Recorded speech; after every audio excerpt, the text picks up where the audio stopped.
सतगुरु स्वामी सरवणदास जी महाराज उन्होंने दरों को। मैं सबसे पहले तो 21वें स्थापना दिवस की आप सबको बहुत बहुत बधाई देता हूं और ये प्रार्थना भी करता हूं सतगुरु रविदास जी महाराज से और हमारे वर्तमान में जो हमारे आदि शक्ति हमारे गुरु सतगुरु नरेंद्र दास जी महाराज जो गद्दी नशीन हैं डेरा बल्ला से, मैं उनके चरणों में भी प्रार्थना करता हूं कि डेरा अभी तो 21 साल की स्थापना हुई है, ये 2100 साल तक चलता रहे, युगों युगों तक यहाँ से जो है सतगुरु रविदास जी महाराज की जो है विचारधारा, उनका आशीर्वाद आगे बढ़ता है। मैं पिछली बार जब आया था तो महाराज जी से कह के गया था कि मैं कोशिश करूंगा कि अगली बार जब आऊं तो राजकाज में कुछ हिस्सेदारी करके आऊं।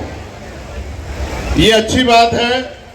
महाराज जी ने भी कहा, महाराज मनदीप दास जी और बड़े गुरु जी सतगुरु नरेंद्र दास जी का आशीर्वाद और तमाम संतों गुरुओं का आशीर्वाद मेरे ऊपर लंबे समय से है। मैं बहुत जिम्मेदारी से इस बात को कह रहा हूं कि इनके आशीर्वाद से एक लड़ाई हम लोग जीतने में कामयाब हो पाए और ये लड़ाई मेरी लड़ाई नहीं थी, ये लड़ाई बेगमपुरा राज को इस देश में स्थापित करने की लड़ाई थी।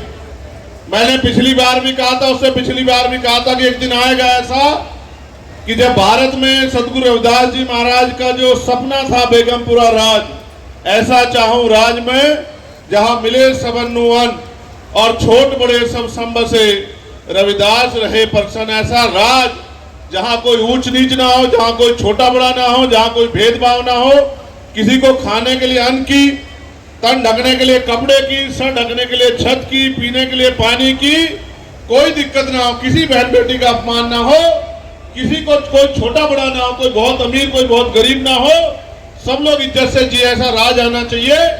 मैं तो उसका पहरेदार बनके और रविदासिया कौम का पहरेदार बनके अपनी जिम्मेदारी को दिल्ली की पार्लियामेंट में भी और देश के हर कोने में भी जो है उस जिम्मेदारी को अदा कर रहा हूं और मेरा विश्वास है कि जिस दृढ़ संकल्प से हम लोग लगे हुए हैं, आने वाला दशक भी पूरा नहीं होगा और इस देश में बेगमपुरा राज सतगुरु रविदास जी महाराज जी का बेगमपुरा शहर का सपना पूरा होगा, ऐसा मैं भरोसा। मैं क्योंकि समझता हूं कि जब तक बेगमपुरा नहीं आएगा तब तक असमानता की लाठी नहीं टूटेगी और उसको लाने के लिए हमें संघर्ष करने की जरूरत है। तो मैं, क्योंकि मुझे जाना है,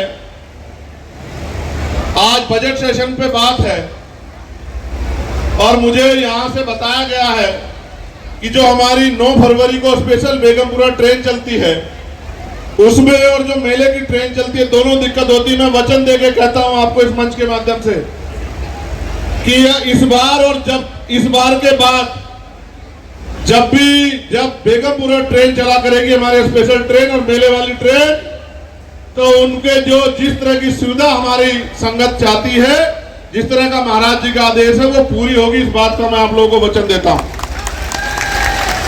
मैं आज ही जाके रेल मंत्री जी से इस बात को कहूंगा क्योंकि महाराज जी से बड़ा हम पे अब कोई नहीं है यहाँ। महाराज जी हमारे कुल गुरु हैं, महाराज जी हमारी जो है आदि शक्ति है, महाराज जी हमारी जो है गौरव है और उनका आदेश हमारे लिए सर माते हैं।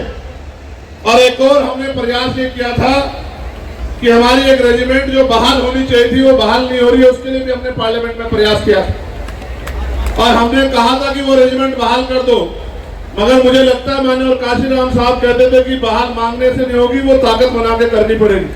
तो जब हम लोग ताकत में होंगे तो तब उसको बहाल भी करा देंगे और बेगमपुरा राज के लिए संघर्ष करते रहेंगे। मैं आप सबसे प्रार्थना करता हूं कि आप ऐसे ही डेरे से जुड़े रहें और डेरे से जो आदेश हुआ करे, डेरे से महापुरुषों की जो वाणियां हुआ करे, उनको आत्मसात किया करे और एक दिन रविदासिया कौम का झंडा और डंडा दुनिया में जो है ऐसे ही चमकेगा जैसे इस डेरे में चमक रहा है, ऐसा मेरा विश्वास। बहुत बहुत धन्यवाद। बहुत हुआ है कि तुगलकाबाद का हमारा गुरु घर नहीं बना है और आप जानते हैं मैंने पार्लियामेंट में पहले दिन ये बात उठाई थी कि सबके आस्था का सम्मान होना चाहिए। वो गुरु घर जहां सदगुरु रविदास जी महाराज रुके थे और उन्होंने लंबे समय वहां सेवा दी थी, वो गुरु घर जब तोड़ दिया गया, हम लोग जेल गए 96 लोग। हरियाणा का मैं सम्मान करता हूं कि हरियाणा के बहुत सारे नौजवानों ने उस दिन आगे बढ़ चढ़ के हिस्सा लिया था, लेकिन वो गुरु घर नहीं बना। मेरे दिल में टीस है। मैं सबसे पहले एमपी बनने के बाद उसी गुरु घर में, उसी धरती में नतमस्तक होने गया था। मैं आपको विश्वास दिलाता हूं कि वो गुरु घर बहुत जल्द बनेगा और बाकी आप महाराज जी से आदेश करवा दो, तो फिर किसी को सोने नहीं देंगे जब तक गुरु घर नहीं बनेगा। बस महाराज जी के आशीर्वाद, आदेश और आशीर्वाद की देर है। वो रोक देते हैं इसलिए हम चुप रहते हैं, क्योंकि वो बड़े हैं, उनकी बात को इधर उधर नहीं हो सकते हैं। तो गुरु घर भी बनेगा और ये संघर्ष भी आगे बढ़ेगा। मैं पुणे आप जितनी संगत यहाँ पहुंची है उनके भी उनको बधाइयां देता हूँ। उनके लिए भी सदगुरु रविदास जी महाराज से प्रार्थना करता हूँ कि महाराज जी का आशीर्वाद आप पे बना रहे। मेरी जितनी बहनें माएँ पहुंची हैं, आज भी बहुत अच्छे हालात नहीं है, लेकिन मेरा विश्वास है कि हालात बदल जाएंगे। बहुत बहुत धन्यवाद और पुणे 21वें स्थापना दिवस की बधाई और मंगल कामनाएं। और महाराज मंदिर दास जी से आग्रह है कि आप भी आदेश कर दिया करो।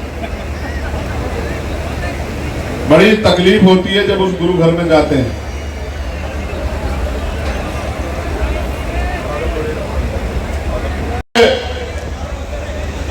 ये आदेश आया है कि आदमपुर का जो एयरपोर्ट बन रहा है उसका नाम सदगुरु रविदास जी महाराज के नाम पर देश के प्रधानमंत्री जी पंजाब में बोलकर गए थे कि वो होना चाहिए। अभी तक नहीं हुआ ना। आदमपुर जलंधर का जो हमारा एयरपोर्ट बना है उसका नाम होना चाहिए, लेकिन पंजाब में आके तो प्रधानमंत्री ये भी बोलते गुरु घर सबसे भव्य बनेगा।